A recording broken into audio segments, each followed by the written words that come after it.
Luka, se spomniš, kdo je bil tisti možakar, ki je rekel Jože požen? Luka je namreč s Krvavca. A poznaš to zgodbo? On je bil recimo v starih časih odličen ambasador Krvavca. Vsi smo vedeli, da obstaja očitno neki Jože. A je bil Jože? Ja, ne? In tega Jožeta moramo mi spraviti na Facebook. Ja, Teja Stuša, recimo. Luškam primer. Teja Stuša ima celo zasebni profil, 4000 prijateljev. Sam nič ne delajo z njim. Ne vem, ali je to se nekdo zezil ali je z brandom povezan ali ne. S tem damo uporabniku občutek, da ima veze v vaši bajti. Recimo, da Bože daj, da imate ful denarja in boste kupili BMW-na, ne vem, 5 recimo. In kljub temu, da imate malo denarja, Slovenci ne zapravljamo radi in bomo šli k najboljšemu ponudniku. Lahko gremo k uradnemu dilerju, ki nam bo dal nek cenik, komercialist nam bo zrecitiral tisto, kar vedno zrecitira. Če ste pa vi 14 dni nazaj pil na lokalni veselici z enim dilerjem iz Kranja ali pa iz Murske Sobote, pa je bil face dec, pa je slučajno v Murski Soboti diler z BMW, uradni sicer, boste šli rajš k njemu v Mursko Soboto, pa tudi, če mogoče ne boste cnej čez prišli. In dajte enega ambasadorja, ki ga ljudje spoznajo na Facebooku, da to je pa moja veza v firmi.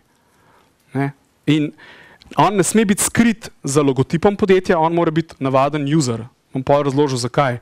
Če je ambasador tudi administrator, se bo administrator in njegov zasebni profil skril.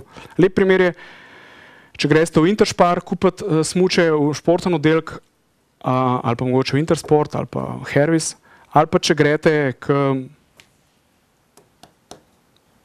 kjermo? Kakšnemu smučarju? Kdo ima že štacuno? Ja, nima en smučar štacuno. Košir, recimo, če vam Košir proda isto smučo, reče, jaz mislim, da bi bila ta dila zate najboljša.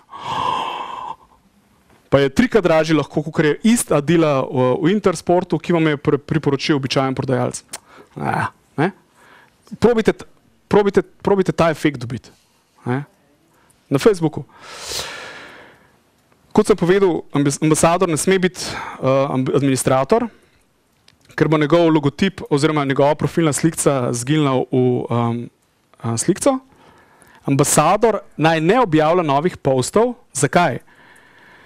Če ste vi navaden uporabnik, napišete nekaj na Facebook stran, ne vem, BTC Cityja, se bo ta objava zgodila samo na zidu BTC Cityja.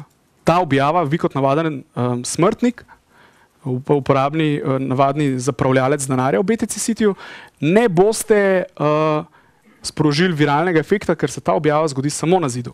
Samo na zidu BTC-ja. In kot smo rekli, malo ljudi se vrača na zid nekega brenda, ker itak vse prihaja k njim. Če pa administrator objavi, gre pa potem to na vse zidove. To mnogi ljudje pozabljajo in spemajo z raznimi neumnostmi na tujih zidovih, pa ni nobenega efekta, oziroma je minimalen. Tukaj je lep primer spet Roko Toca. Vsi poznate Francija Keka, ki je neke vrste pravi pravcati ambasador, zaščitna znamka Roko Toca. Tukaj je ena od mnogih pijanskih fotk, še po stran obrnjena. Mislim, da je to teta, ki visi za šankom. Ampak, hej, Franci Kek je komentiral ta komentar. Se pravi, nisem jaz kot administrator komentiral, ampak je Franci Kek, on je pa car. Vi bi mogli kdaj doživeti Roko Točico, on je bog tam. S tistim frčatom se po blatu voz in najstnice so nore na njega. No? Ko bom toliko star kot Franci, bom tudi jaz tak. In Franci je pravi ambasador in v pravem življenju in na Facebooku. On ni administrator, on je samo ambasador. Primer BTC-ja, ki pa ne more imeti nekega, lahko bi imel kakšnega znanega Slovenca. Ampak recimo pred parimi dnevi je BTC objavil bravo Mitja, lajkamo, novico smo vzeli z RTV Slov, luškana novička in naredili smo ikonco. Že odprej so imeli C-ja, oni imajo Beti in C, Beti je punčka, C je fantak. In je taka mala ikonca. In on na BTC-jevi strani neprestano komentira tak mali vržiček, no, ki, ki spodbuja animacijo.